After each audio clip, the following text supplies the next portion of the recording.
자, 오늘 본문 말씀을 가지고 혀의 영향력이라는 제목으로 함께 말씀을 나누겠습니다. 자, 우리가 이제 야고보서를 1장과 2장을 함께 나눴는데요.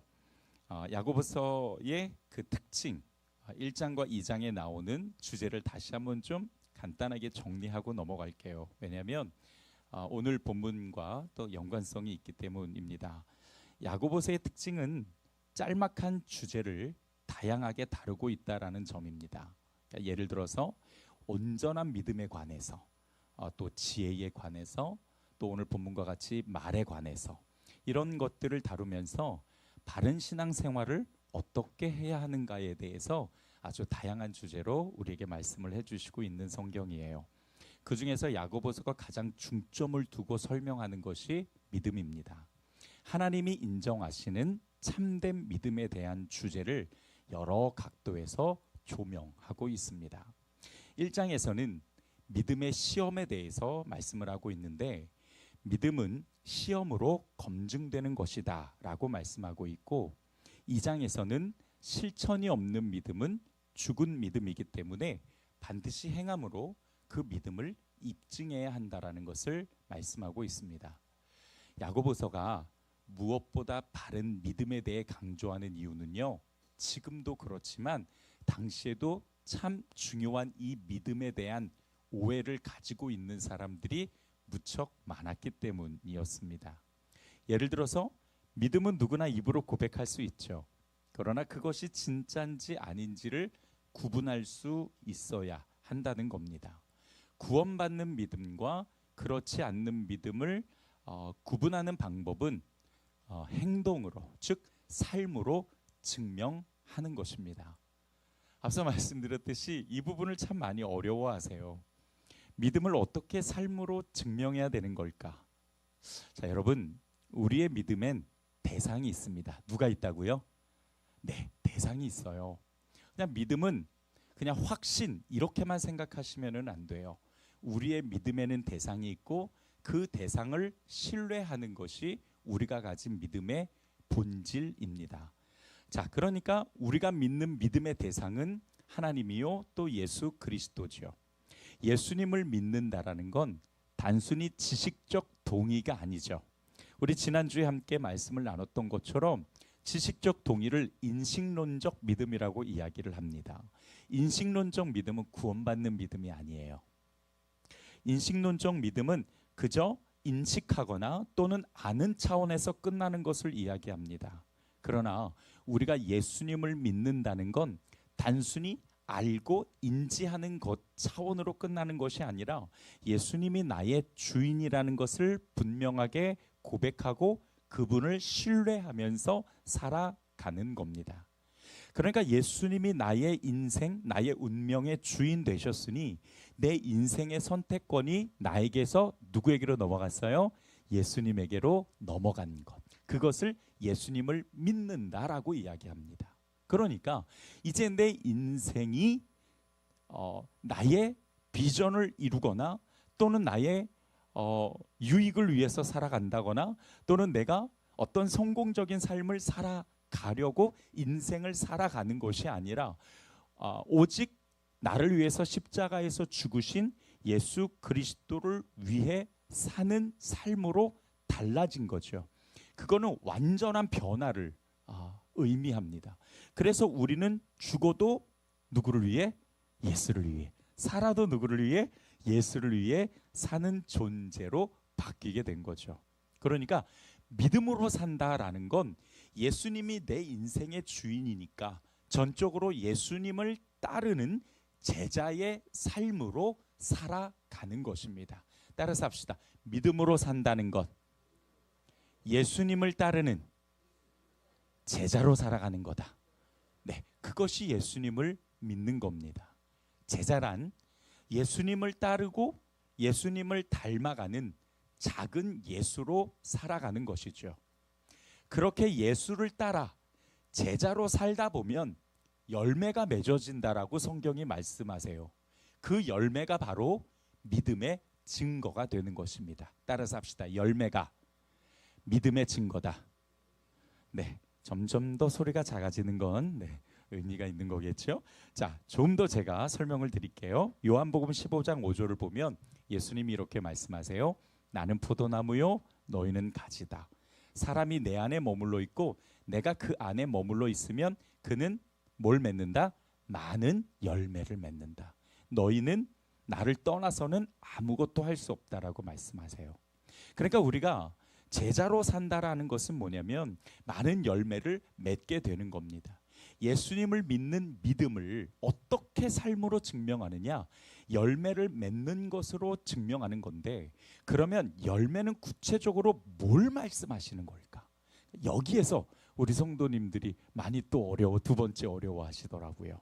자, 여러분에게 가장 설명하기 쉬운 열매를 제가 성경을 쭉 찾아보니까 몇 개가 있는데요. 다 하나만 설명을 할게요. 회개에 알맞은 열매. 이게 제일 쉬운 것 같아요. 여러분, 회개에도 알맞은 열매가 필요한데요. 누가복음 3장 8절을 보면 예수님께서 회개에 알맞은 열매를 맺어라라고 말씀하세요. 자, 띄워봐 주세요. 자막 좀 띄워봐 주세요. 회개에 알맞은 열매라는 건 회개를 했으면 그 회개에 따른 뭐가 있다? 열매가 있다. 그 열매란 뭐냐면 증거입니다. 회개를 했으면 그 회개에 따른 증거가 있어야 한다라고 말씀하시는 거예요. 자, 여러분, 회개가 뭐예요? 회개는 따라서 합시다. 고치는 것. 이것이 회개입니다. 잘못했어요 라고 하는 건 자백이고 그건 인정하는 거고, 그거를 인정했으면 그 다음엔 고쳐야 됩니다. 회개의 완성은 고치는 거예요. 자, 그러니까 회개에 합당한 열매라는 건 내가 잘못했고 내 행동을 고쳤으면 그 고친 것에 따른 결과가 있을 거 아니에요. 그렇죠? 그것이 열매예요. 자, 예를 들어 어떤 사람이 자꾸 말로 다른 사람에게 상처를 줘요. 그런데 어느 날 말씀을 묵상하다가 이 사람이 상처 줬던 사람이 말로 상처 주는 게 죄네? 이러면 안 되겠네? 그리고서는 말로 상처를 주지 않으려고 노력하지요. 노력하면 그게 열매가 되는 거예요. 그 노력이 결국에서는 나중에 어떻게 됩니까? 더 이상 말로 상처를 주지 않는 행동으로 변하게 되겠죠. 그것이 바로 열매입니다. 내가 회개를 했으면, 고쳤으면 그 고친 것에 따른 분명한 변화들이 있다라는 거죠. 그 변화가 바로 열매입니다. 자, 이렇게 생각해 보면 여러분, 열매 없는 그리스도인이 어디 있겠어요? 여러분, 열매 없으세요? 아니에요. 열매 정말 많아요. 우리 다 주님을 쫓아서 말씀대로 살려고 엄청 노력하잖아요. 그리스도인이니까, 믿음을 가졌으니까 그 믿음으로 살아가기 위해 애쓰고 노력하면서 살아가는 것. 그러면서 내가 변화된 어떤 결과와 행동이 결국 하나님 앞에 믿음의 증거가 돼서 그게 열매가 되는 것입니다. 그게 믿음으로 나타내는 증거예요. 자, 조금 더 쉽게 설명을 드리면 한마디로 예수님을 닮아가려는 노력과 결과. 따라서 합시다. 예수님을 닮아가려는 노력과 결과. 네, 그 노력의 과정도 중요하고 그 과정에서 맺어지는 결과도 중요한 거예요. 결과만 중요하지 않아요. 또 과정만 중요하지도 않아요. 다 중요한 거예요. 성령을 쫓아 살기 위해 자기를 절제하고 참고 인내하며 살아가는 것. 그게 바로 믿음을 가진 사람이 나타내는 믿음의 증거요, 열매가 되는 겁니다. 자, 더 이상 우리가 열매 맺는 것에 너무 어렵게 생각하지 않으셨으면 좋겠어요. 자, 여기까지가 2장의 내용이고요. 자, 이제 지금부터 오늘 본문으로 3장으로 함께 들어가 보도록 할게요. 오늘 본문의 주제는 뭐냐면 혀입니다. 즉 말이에요. 아무리 강조해도 지나치지 않는 말. 야고보서는 바른 신앙생활을 위해 이 언어를 절제하고 조심해야 한다라고 말씀하고 있습니다. 자, 오늘 본문 1절과 2절을 우리 다시 한번 좀 보도록 할게요. 자막을 띄워주시고, 자, 1절과 2절 우리 같이 한번 읽어보도록 하겠습니다. 자막 안 띄워주실 거예요? 얼마 필요해요? 얼마 내면 되겠어요? 자, 네, 자, 야고보서 3장 1절과 2절 우리 같이 한번 읽습니다. 시작. 내 형제들아 너희는 선생된 우리가 더 큰 심판을 받을 줄 알고 선생이 많이 되지 말라. 우리가 다 실수가 많으니 만일 말에 실수가 없는 자라면 곧 온전한 사람이라. 능히 온 몸도 굴레 씌우리라. 아멘. 자, 오늘 본문 1절과 2절을 보면 야고보서가 말에 대해서 두 가지를 주어내요. 하나는 선생이 많이 되지 마라. 그 다음에 두 번째는 말에 실수가 없는 사람이면 그건 온전한 사람이다 라고 이야기를 합니다. 자, 이게 무슨 뜻인지 어떤 의미인지 좀 살펴볼게요. 첫 번째로 선생이 많이 되지 말라는 이 말씀은요, 성숙한 신앙과 믿음을 가진 사람으로 신중하게 선생을 세워야 한다라는 뜻입니다. 초대교회에서는요, 이 선생이라는 가르치는 자라는 이 위치가 굉장히 중요하면서도 명예로운 자리였어요. 바울과 바나바도 이 가르치는 자의 자격으로 안디옥 교회에 파송되었거든요. 뿐만 아니라 예수님께서도 자기를 가르치는 자라고 말씀하신 바 있습니다. 그러니까 초대교회에서는 이 가르치는 자가 굉장히 중요한 사역의 자리였고, 그리고 많은 사람들에게 꼭 각광을 받는 자리였던 거죠. 그뿐만 아니라 고린도전서 12장 28절에는 하나님이 교회 중에 몇을 세우셨으니 첫째는 사도요, 둘째는 선지자요, 셋째는 교사요 라고 말씀하세요. 그러니까 이 교사가 교회 위치에서 세 번째인 만큼 참 중요했던 거예요. 또 에베소서 4장 11절을 보면 목사는 곧 교사요 라고 말씀하세요. 목사가 뭐 하는 사람이냐? 가르치는 자라는 것을 분명히 말씀해 주시고 있기도 합니다. 이처럼 선생이라는 직무가 당시 중요한 역할이다 보니 많은 사람들이 선생이 되기를 원했어요. 가르치는 자가 되기를 원했던 거죠. 근데 여러분, 지금도 그렇지만 그때에도 이 가르치는 자는 대단히 덕목이 높아야만 했습니다. 영성도 있어야 됐고요, 도덕적이고 윤리적인 책임도 필요했습니다. 오늘 본문 말씀에 보면은 말 언어도 조심하라고 말씀하시는데 역시 말도 조심해야 되고요, 또 교회의 덕을 세우고 다른 사람의 본이 되고 공동체에 직접 영향력을 끼치는 자리인 만큼 책임감이 무거울 수밖에 없었어요. 하지만 초대교회 시대에는 이런 무거운 책임감은 무시하면서 가르치는 자가 갖는 그 직위의 명예만 생각해서 많은 사람이 선생이 되려고 했던 거예요. 자, 오늘 본문 1절을 보게 되면은요, 선생은 더 큰 심판을 받는다라고 말씀하고 있습니다. 그래서 더 큰 심판이라는 것은 뭐냐면 엄중한 판결을 이야기하는 거예요. 가르치는 자로서의 사명을 성실하게 수행하지 않을 경우 그 대가를 하나님이 톡톡히 치르게 할 거다라는 엄명이 담겨져 있는 겁니다. 무섭죠? 참 두려운 자리예요. 그래서 제가 양육을 할 때 정말 많이 두려워합니다. 선생이 만일 가르치기만 하고 자기는 이를 실천하지 못하면 이거는 남을 속이는 자가 되는 것뿐만 아니라 결국 거짓 교사로 전락해서 사람들을 넘어뜨리게 됩니다. 실족하게 만들어요. 여기서 실족이라는 이 단어는 시험 들게 만든다는 뜻이 아닙니다. 여기서 실족은 예수를 버리게 만드는 일을 이야기하는 거예요. 누가복음 11장 52절을 보면 화 있을진저 너희 율법 교사여, 너희가 지식의 열쇠를 가져가서 너희도 들어가지 않고 또 들어가고자 하는 자도 막았느니라 라고 말씀하십니다. 교사가 바른 덕목을 가지고 바르게 가르치지 않으면 결국 천국문을 막아서는 셈이 되는 거죠. 실족하게 만드는 겁니다. 그런가 하면 마태복음 5장 19절을 보면 그러므로 누구든지 이 계명 중에 지극히 작은 것 하나라도 버리고 또 그같이 사람을 가르치는 자는 천국에서 지극히 작다 일컬음을 받을 것이요 누구든지 이를 행하며 가르치는 자는 천국에서 크다 일컬음을 받을 것이라 라고 말씀하십니다.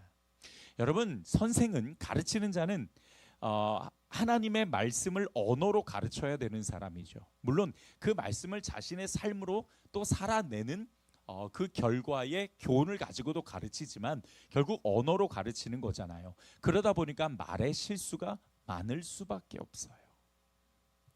오늘 말씀에 많은 사람이 선생되지 말라는 것은 교사로서의 성숙한 성품과 신앙 또 언어의 충분한 훈련을 거친 자가 교사가 되어야 한다라는 뜻이기도 합니다. 만약에 성숙한 신앙과 성품을 가지 못한 자가 교사가 되면 그만큼 많은 실수가 따를 수밖에 없죠. 그러면 하나님 나라에 가서 더 큰 심판을 받을 수밖에 없다 말씀하시는 겁니다. 두 번째로 말에 실수가 없는 자는 온전한 자다. 2절에서 이렇게 말씀을 하시는데요. 이 구절은 두 가지로 해석이 가능해요. 하나는 누구나 완벽한 사람은 없으니 다 말에 실수가 있을 수밖에 없다라는 뜻이에요. 맞습니다, 여러분. 아무리 상대방의 기분을 살피고 좋은 언어를 사용해도 받는 사람이 그 언어를 왜곡해버리면은, 그 말을 왜곡해버리면은 결국 듣는 사람이 불편하고 기분이 나쁠 수밖에 없어요. 내가 아무리 좋은 의도로 이야기해도 받는 사람의 입장에 따라서 그 의도가 달라질 수 있다고요. 아무리 좋은 말을 해도 안 된다는 거예요. 말에는 누구나 다 완전할 수가 없다라는 뜻입니다. 그리고 또 하나는 완벽할 수 없으니 말에 실수가 있을 수밖에 없으니 성숙한 사람일수록 말에 실수가 덜하다라는 뜻을 가지고 있는데, 야고보서 오늘 본문에서 말씀하시는 것은 첫 번째 의미에 좀 더 가까워요. 그러니까 우리는 완벽하지 않으니 말에 실수가 있을 수밖에 없다라는 걸 인정해라. 근데 거기서 끝나는 게 아니에요. 그렇게 연약한 우리 존재니, 그러니 이 말의 훈련과 절제를 해야만 한다라는 거예요. 말을 절제하고 다스리는 훈련이 되어야 한다라는 뜻입니다. 따라서 합시다. 말에도 훈련이 필요하다. 네, 우리 모든 성도들의 영성에 이 언어 훈련이 되어야 한다라는 거예요. 그냥 함부로 생각나는 대로, 함부로 필터링 되어지지 않는 그냥 생짜배기 언어가 나와서는 안 된다라는 겁니다. 말을 절제하고 다스리는 훈련은요, 신앙훈련, 영성훈련에서는 굉장히 중요한 위치를 차지해요. 잠언 18장 20절을 보면 사람의 입에서 나오는 말의 열매가 사람의 배를 채워주고 그 입술에서 나오는 말의 결과로 만족하게 된다. 죽고 사는 것이 혀의 힘에 달렸으니, 따라서 합시다. 죽고 사는 것이 혀의 힘에 달렸으니 혀를 잘 쓰는 사람은 그 열매를 먹는다. 무슨 뜻입니까? 그 말 하나로 사망을 먹을 수도 있고 생명을 먹을 수도 있다는 거예요. 다른 사람에게도 사망을 줄 수도 있고 생명을 줄 수도 있다는 겁니다. 그래서 여러분, 말은 열매예요. 내 말이 그리스도를 닮아가는 믿음의 증거가 되기도 한다고요. 마태복음 12장 34절에서 예수님은 그 마음에 가득한 것을 입으로 말한다라고 말씀하고 있어요. 내 입에서 나오는 말, 내가 사용하는 단어를 보면 내 안에 뭐가 가득 들어있는지, 지금 내가 뭘 중심으로 살아가고 있는지를 확인할 수 있는 거라고요. 그래서 오늘 본문에서 이 말의 중요성을 강조하시면서 이 말의 훈련을 어떻게 해야 하는지 그 원리도 우리에게 가르쳐 주시고 있는데요. 오늘이랑 그 다음에 다음 주 이 혀의 영향력에 대해서 우리가 두 주를 걸쳐서 함께 나누게 될 겁니다. 자, 일단 오늘은 이 말의 중요성의 강조와 더불어서 어떻게 훈련해야 되는지 그 두 가지 방법을 우리가 함께 나눠보도록 하겠습니다. 첫 번째, 말을 절제하고 다스리는 훈련이 반드시 필요하다. 이 훈련이라는 말은요, 반복해서 실수하다라는 뜻입니다. 반복해서 실수하다. 실수가 중요한 것이 아니라 실수하더라도 반복해서 계속 도전해서 연습하라는 거예요. 다시 말하면 이 말이라는 것은 저절로 완성되는 것이 아니라 우리가 충분히 신경 쓰고 충분히 이 말을 조심해서 사용하되 우리가 실수가 있더라도 더 좋은 말을 사용하도록 계속 연습이 필요하다라는 뜻이에요. 3절을 함께 보겠습니다. 우리가 말들의 입에 재갈 물리는 것은 우리에게 순종하게 하려고 그 온몸을 제어하는 것이라. 그렇게 말씀하시죠. 여러분, 재갈이 뭐예요? 재갈. 따그락따그락 타고 다니는 말에 입에 재갈을 물린대요. 이 재갈이 뭐냐면 금속 막대입니다. 이 금속 막대는 말을 잘 다루기 위해 필요한 도구예요. 재갈이 있어야 말을 자유자재로 다룰 수가 있는데 만약에 말에 재갈을 물리지 않으면 사람이 말에서 떨어지거나 또는 전혀 다른 방향으로 갈 수 있는 거죠. 잠언 10장 19절을 보면 말을 많이 하는 자는 허물을 면키 어렵다라고 말씀하세요. 말을 많이 하다 보면은요 남을 비판하기 쉽죠. 그래서 잠언 20장 19절에선 입술을 벌린 자를 사귀지 마라. 아예 그렇게 직관적으로 말씀하기도 합니다.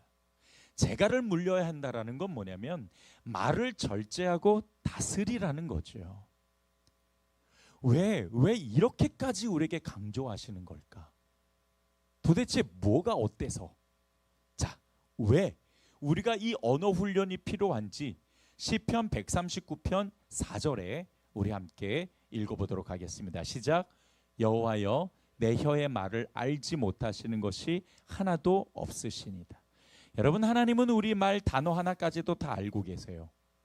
그런데 그래서 더 중요한 사실이 있어요. 마태복음 12장 36절 우리 같이 한번 읽어보도록 하겠습니다. 시작. 내가 너희에게 이르노니 사람이 무슨 무익한 말을 하든지 심판날에 이에 대하여 신문을 받으리니. 뭘 받는다고요? 신문 받는데요. 누구에게? 하나님한테. 너 그때 왜 그런 말 했어? 그거 무익한 말이잖아. 쓸데없는 말이잖아. 내가 하지 말라 그랬잖아. 근데 왜 그랬어? 라고 신문을 받는다고요. 반드시 하나님께서 물으신다라는 겁니다.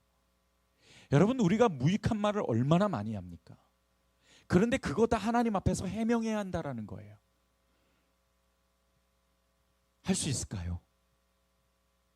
해명하는 게 중요한 게 아니라 하나님은 이 무익한 말을 그냥 지나치지 않는다라는 뜻입니다.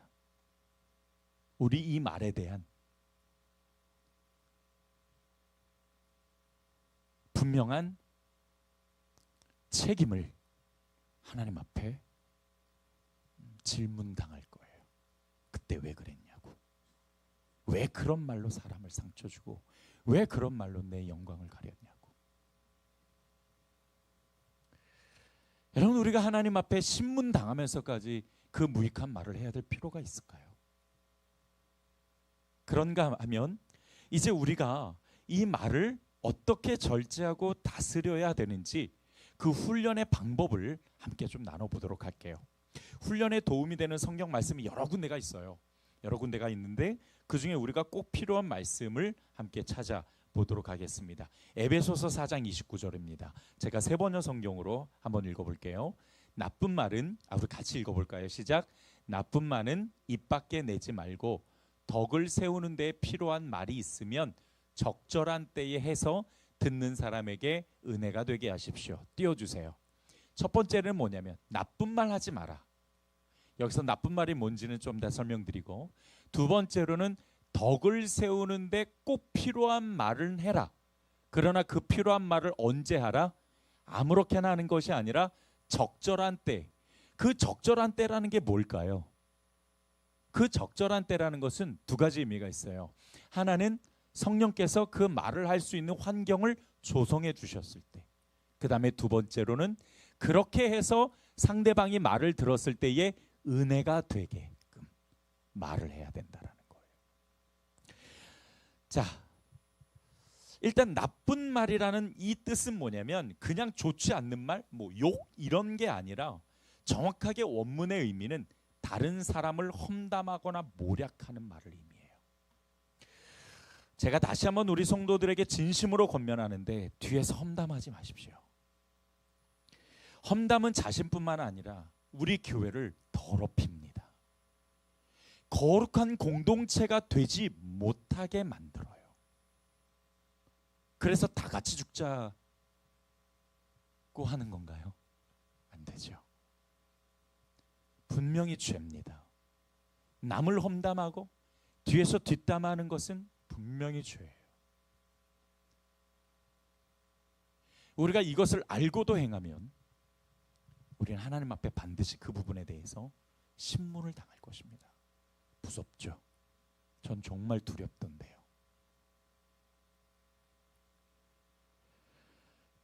잠언 26장 22절에 보면은요, 이런 말씀이 있어요. 나쁜 소문을 퍼뜨리고 다니는 사람의 말은 맛있는 음식과 같아서 사람들은 그것을 삼키기 좋아한다. 남이 퍼뜨리는 험담을 같이 먹어요. 그리고 같이 죄를 지어요. 그거 맛있대요. 맛있는 음식을 먹는 것과 같아서 도저히 거부하기가 어려운 거죠. 그러나 여러분, 그래서는 안 되죠. 같이 죄짓지 않도록 우리가 그 말을 절제하도록 권면해 줘야 합니다. 일단 우리가 해야 될 첫 번째 언어 훈련, 남을 험담하는 더러운 말은 하지 말자. 따라서 합시다. 남을 험담하는 더러운 말은 하지 말자. 이것이 절제해야 돼. 우리가 말을 훈련할 때에 세워야 될 원칙 첫 번째입니다. 그 다음에 두 번째로는 덕을 세우는 말을 사용해야 되는 거죠. 덕을 세운다라는 건 유익이 되고 도움이 된다라는 뜻입니다. 교회의 덕을 세운다라는 건 교회가 잘 평화를 찾고 은혜롭게 세워질 수 있도록 그 교회를 아름답게 건강하게 만들어 간다라는 뜻도 되거든요. 그래서 덕이 된다라는 거, 이것은 뭐냐면 다른 사람들이나 교회에 도움이 될 수 있도록 유익이 되는 말을 사용하라는 거예요. 세 번째로 적절한 때에 은혜가 되는 말을 사용해야 됩니다. 베드로전서 4장 11절 보면 만일 누가 말하려면 하나님의 말씀을 하는 것 같이 하라. 내가 어떤 이야기를 할 때에 이게 하나님의 말씀과 같은 건지 생각해 봐야 된다라는 거죠. 은혜를 끼치는 말인가? 적절한 때인가? 생각하고 말해야 된다라는 겁니다. 이 정도만 필터링이 되어 있어도 우리가 좀 더 말의 훈련이 되고 실수를 많이 줄일 수 있을 것 같아요. 남의 말을 하기 좋아하는 혀를 함부로 사용하는 자는 결국 공동체의 질서를 해치고 평화를 파괴합니다. 그러니까 이 말을 많이 해서 좋을 것이 없다라는 거예요. 우리가 같이 모이면 내가 어제 읽은 성경에 대해서, 내가 양육받으면서 깨닫고 도전받은 거에 대해서 이야기하고, 또 내가 만났던 하나님, 내게 베푸셨던 그 은혜를 이야기할 수 있어야 되는데, 온통 교회와 목사와 성도들의 비난과 신란이 그 자리에서 나오게 된다면 여러분, 그 자리는 죄의 자리요, 공동체를 무너뜨리는 자리가 되는 것입니다. 우리가 그렇게 해서 유익될 게 뭐가 있을까요? 성전 프로젝트의 첫 번째 하나님께서 우리에게 주신 말씀은 이 공동체를 거룩한 공동체로 세우라는 것이었죠. 거룩한 공동체는 어떤 공동체냐? 첫 번째로는 바로 이 말을 절제하고 훈련하는 공동체입니다. 여러분, 말을 자제하고 잘 다스리는 성도가 되기를 주님의 이름으로 축복합니다. 또한 두 번째로, 말은 인생의 성패를 좌우하기도 합니다. 오늘 본문 4절로부터 5절을 한번 보죠. 또 배를 보라. 그렇게 크고 광풍에 밀려가는 것들을 지극히 작은 키로서 사공의 뜻대로 운행하나니 이와 같이 혀도 작은 지체로 돼 큰 것을 자랑하도다. 배가 아무리 커도요, 그 배의 방향을 정하고 움직이는 것은 매우 작은 키 하나지요. 이렇게 동그랗게 생긴 운전대 말입니다. 만약에 이 배의 키가 없거나 부러지면 그 배는 표류하거나 암초에 부딪혀 파손하게 될 것입니다. 키를 잘 조정해야 선장은 목표 지점까지 도달하게 되겠죠. 사람의 혀도 배의 키와 같은 역할을 해요. 혀는 비록 지체 중에 가장 작지만 그 혀를 어떻게 다루느냐에 따라서 인생의 항로가 달라질 수 있다는 겁니다. 즉 혀를 함부로 놀리는 건 배의 키를 함부로 다루는 것과 같아서 인생을 난국에 빠뜨리고 결국에는 파멸에 몰아넣고 만다는 거죠. 교회도 마찬가지예요. 한 사람의 잘못된 말 한마디가 교회 공동체의 거룩함을 파멸시키기도 하고, 반대로 한 사람의 말 한마디가 교회의 부흥에 불씨를 지피기도 하는 것이죠. 말에는 반드시 책임이 따릅니다. 이스라엘이 불평하고 불만을 말할 때 하나님께서 노하셔서 뭐라고 말씀하시냐면, 그래? 니들이 그렇게 말하니 내가 니들 이야기대로 내가 할게. 엄청 무서운 말씀이죠. 부정적인 말이 나오면 하나님이 그 부정적인 말대로 실행하시겠다라고. 또한 이스라엘은 말과 행위로 멸망받은 사람들이라고 성경은 말씀하고 있어요. 그들이 두 가지로 망한 거예요. 말과 행동 때문에 망한 사람들입니다. 그래서 말에는 반드시 책임이 뒤따르기 마련입니다. 우리가 말하는 것을 조심해야 되는 건 내가 말하는 것은 하나님이 전부 다 듣고 계시기 때문이죠. 내 단어 하나하나, 내 생각 하나하나까지 하나님이 다 체크하고 계신다라는 거예요. 그냥 우리가 이거 참 조심해야 되겠구나 이렇게만 오늘 메시지를 듣고 끝나는 것이 아니라 내가 이 말을 어떻게 절제하고 다스릴 것인가, 이 훈련을 내가 어떻게 할 것인가. 여러분, 우리가 다시 한번 오늘 말씀을 들으면서 여러분에게 원칙이 세워졌으면 좋겠습니다. 첫 번째 원칙이 뭡니까? 더러운 말은 하지 마라. 두 번째, 덕을 세우는 유익이 되는 이야기를 하라. 세 번째, 적절한 때에 하라. 그리고 그 적절한 때는 은혜를 끼치는 단어를 쓰라는 겁니다. 우리가 이 세 가지의 원칙만 가지고 있다면 우리의 언어의 훈련이 도움이 될 것입니다. 말씀을 정리하겠습니다. 혀의 영향력은요, 아무리 강조해도 지나침이 없어요. 말로 구원을 받기도 하고 말로 구원을 잃어버리기도 합니다. 그러므로 우리는 분명히 말은 훈련되어야 한다. 오늘 아주 중요한 주제입니다. 입에 재갈을 물리듯 우리가 이 말을 절제하고 다스릴 수 있도록 인생의 성패를 좌우하는 이 말의 중요성을 우리가 다시 한번 인지하면서 우리 성도들에게 정말 덕을 세우고 은혜를 끼치는 말을 통해 이 공동체가 거룩한 공동체가 되어지며 사람을 살리는 우리 귀한 언어를 사용할 수 있기를 주님의 이름으로 축복합니다. 기도하겠습니다. 좋으신 아버지 하나님, 오늘 말씀을 통해서 이 언어, 말, 혀의 중요성을 우리가 함께 나눴습니다. 조금은 우리가 심각한 분위기로 말씀을 함께 나눴지만 오늘 이 말씀이 우리의 진리가 되고 또 우리 마음에 참 기준이 되어져서 정말 우리가 이 언어를 그저 생각나는 대로 함부로 내뱉는 사람이 아니라 정말 우리가 필터링을 해서 나쁜 말은 하지 않고 덕을 세우는 말과 적절한 때에 은혜를 끼치는 말을 할 수 있도록, 그래서 우리 공동체가 거룩한 공동체로 세워지며 정말 이 말로 사람을 살리고 이 말로 나를 살릴 수 있는 우리 성도들이 될 수 있도록 역사하여 주시옵소서. 예수님의 이름으로 기도드렸습니다. 아멘.